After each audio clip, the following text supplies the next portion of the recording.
Hi everyone, I'm Christine Hill from Public Relations, Media Relations Manager here at Hennepin Healthcare. Thank you for joining us today. I first want to introduce Malia Kimbrell. She's the mom of Vivian St. Clair, the Annunciation student, who was one of our patients here at Hennepin Healthcare. So you want to join? Sit here, Malia.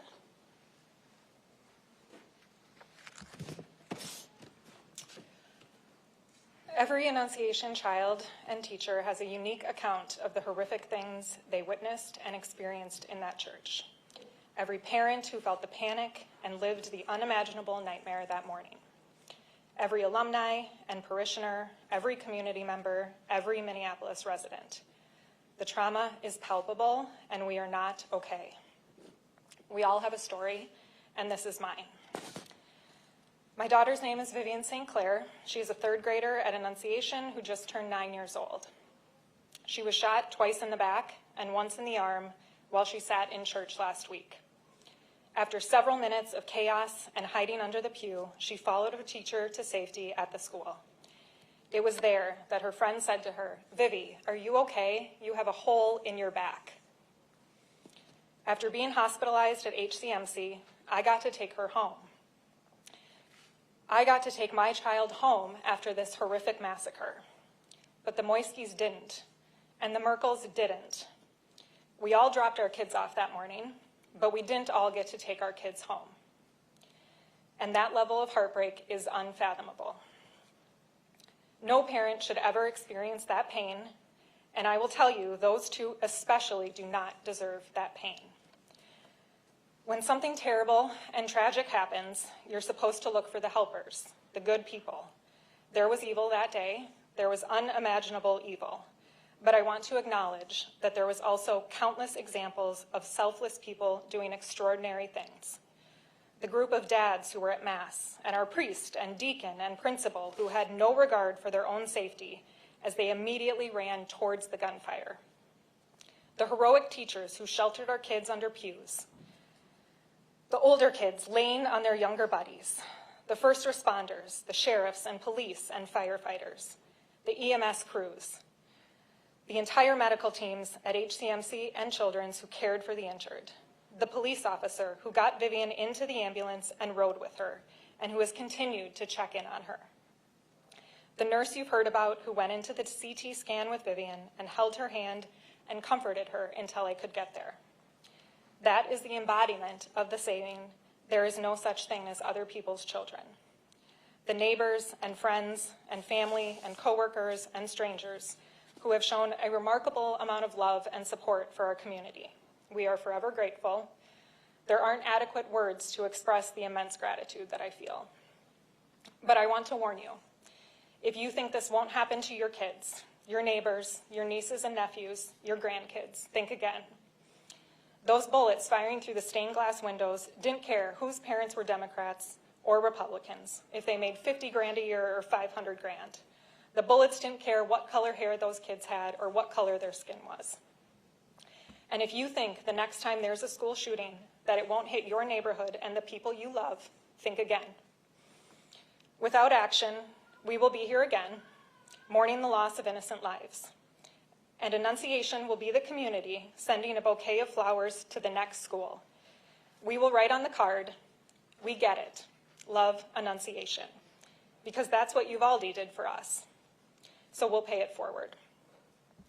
Vivian and Lydia and Victor and all the others will be on CNN 15 years from now, recounting the horrific memories of their school shooting, the same way Sandy Hook kids are doing now.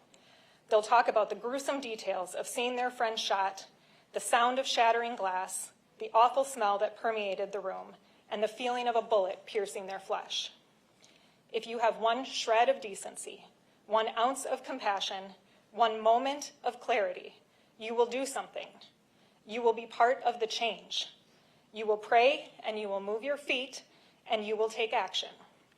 Speak up, raise your voice, demand change. Think the thoughts, pray the prayers, and then do the things. Because we all know that thoughts didn't stop the bullets, prayers didn't stop the bullets. Action is our only hope. Thinking and praying are what you do after a tragedy. Taking action is what we can do before the next tragedy occurs. To our lawmakers and people in power, who the hell is going to do something? Who's going to make meaningful change and take tangible steps to break the cycle? This moment and this opportunity will define your character. Are you courageous or are you a coward? Do you care about our kids? Don't tell us the answer, show us. Prove it. Prove you care.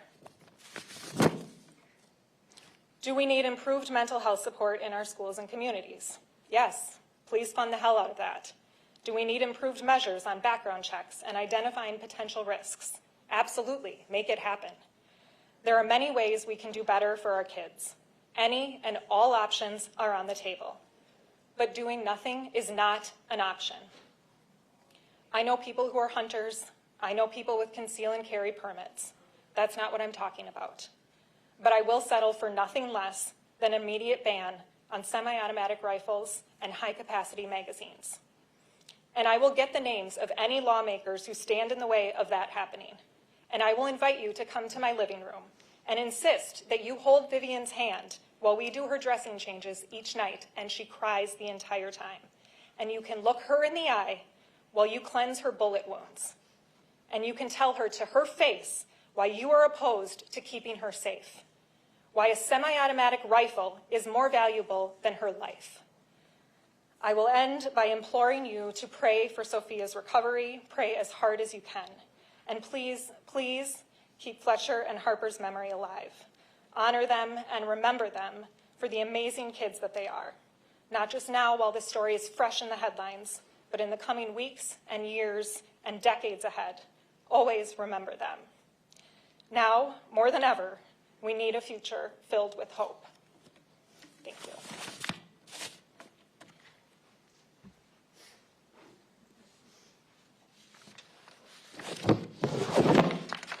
Thank you, Malia.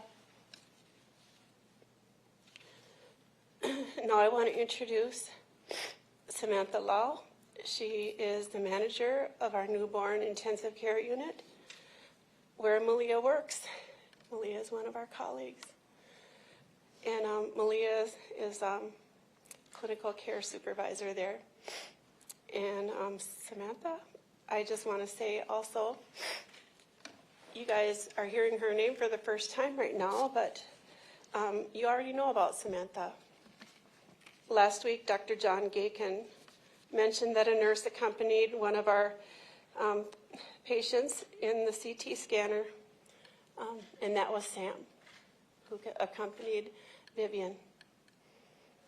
And I just spoke with some of the technologists who worked in the CT area last week when Vivian was being scanned, and Sam was with them. And they said that Sam made a difference that day, and we were able to get the scans that we needed to get. And it's not highly unusual for somebody to accompany kids in the scanner when needed if they're afraid. But Sam really made a difference that day with Vivian. So Sam, would you come on up and have something to say?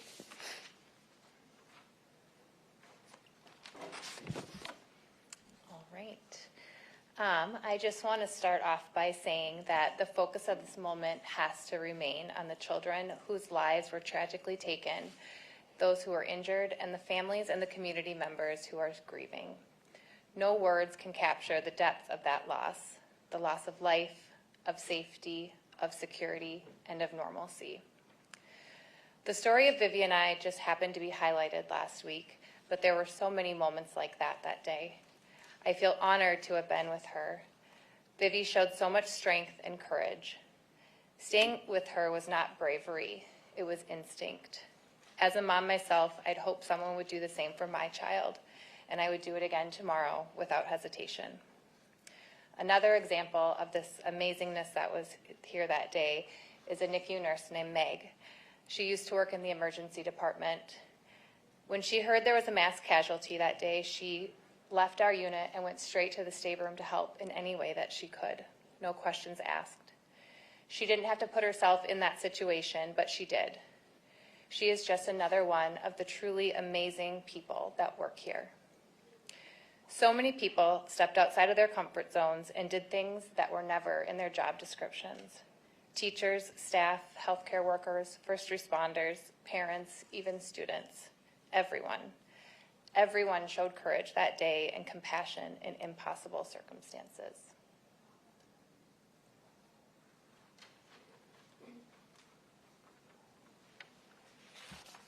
Thank you, Sam. And now I want to introduce Rachel Dennett. She is our interim chief nursing officer. She's going to say a couple words.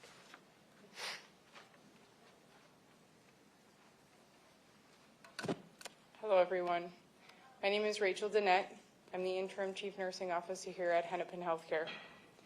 Today you heard some pretty incredible stories.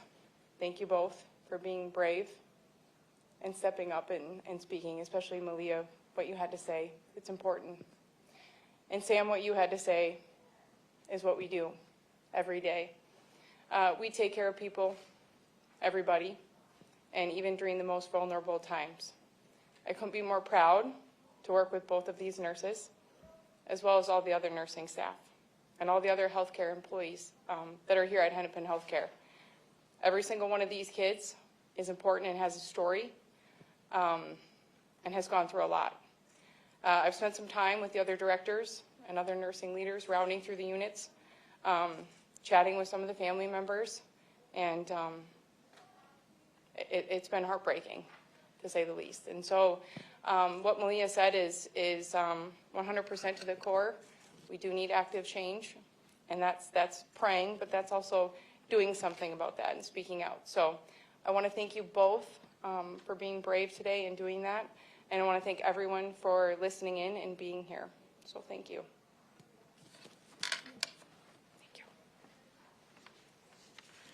Thanks. We're going to open it up for some questions now for Sam.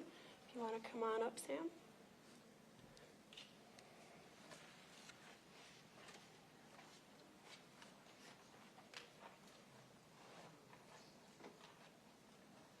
Any questions? Could you talk about what sort of you have for patients certified?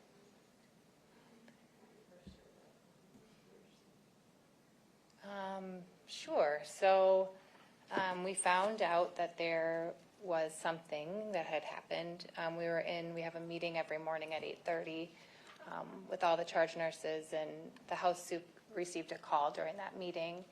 And I just remember her on the phone saying 20. She gets off the phone and said that there was a mass casualty and that many victims. There was 20 people. And at that time, we did not know that it was pediatric. We had no idea. So everyone, jumped into action and went to their respective units, which is when I went to the NICU and Meg went down to the stateroom. And then pretty quickly after that, we found out this happened at a church. This was a school. These were kids. And so, yeah, I think at that point, all of us felt a very different sense, in this sense of panic. Shortly after that, Malia called me. She was not working that day and said it was Vivi's school, and did I know anything? And I didn't at that point. And I told her I would let her know if I did. And then probably not 10 minutes later, she called me and said that Vivi's here. Can you go find her? And so that's just what I did, was go find her. So a lot of thoughts, I guess. I apologize. Can you talk about the bravery you saw from Vivian while you spent time with her in the hospital? Yeah, so I had never met her before, but she is a remarkable little girl. She remained so calm and poised, and she was able to talk about her dog and how her dog eats her socks, and she was able to she was just amazing. And really the whole time she was here, she just really showed she seemed much older than 9 years old. As a healthcare worker, how do you help children get through a moment like that and process it when you're trying to get through it and process it yourself? I think that you just kind of, I'll only, I guess, speak for myself. I think in that moment, I just knew the most important thing was her. And I thought about Malia, and I thought, if this was my child, I would want someone to try to make something normal for them. I have no idea what to do. I'm not a PICU nurse. I don't normally do anything like that. So I just talked to her like she was my own kid, and I tried to remember every single thing Malia ever told me about Vivi.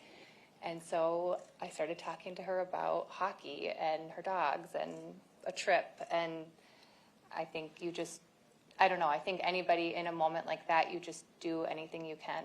And you just kind of, it's like an out-of-body thing. You focus on what's important, which was her. Can you ever train for something like this? No, I don't think so. I think I don't know how to answer that. No, I don't think so. It was mentioned that Vivian might have bullet fragments that will not be removed. Will those remain? They will remain.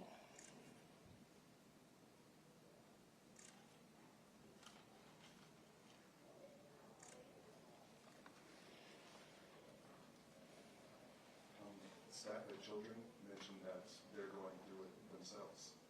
How are you all doing? Yeah, I think that's a loaded question. I think that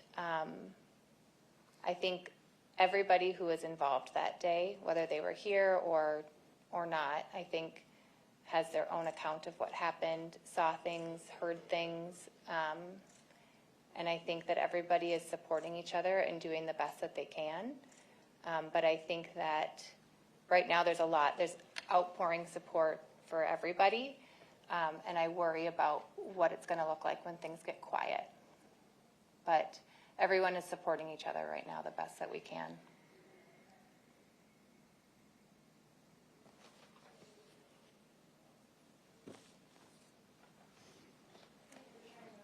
Any more questions? Okay, thank you so much for coming.